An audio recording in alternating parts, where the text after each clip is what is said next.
Детето живееше в мъглявината на бъдещето и чакаше да се роди. То беше като всички останали народени деца. Не знаеше кога да обича, защото още нямаше нито майка, нито баща. А беше изпълнено с обич. Детето нямаше име, нямаше възраст и пол. Денем си играеше с другите мълчугани, гонеше се с децата на ветровете сред илюзорни поляни, пускаше звездни хвърчила и чакаше.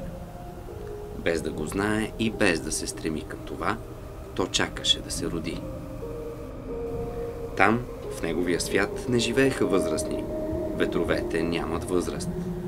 И то не знаеше какво е да растеш и да остаряваш.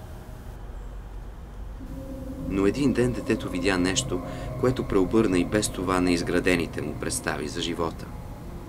Беше привечер, малко преди времето, когато децата заспиват.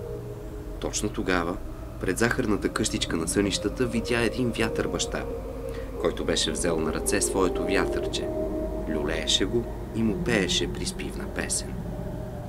Малкото му сърчице щеше да се пръсне от вълнение. Зави му се свят. Когато се съвзе, не разбра какво точно е видяло, но някак инстинктивно усети, че някъде там, в безкрая, има и един друг свят, светът на родителите и на техните деца. Тази вечер то за първи път усети, че е дете. Усети болката от самотата, че е изоставено в мъглевината на бъдещето. Усети тръпката на очакването да се роди.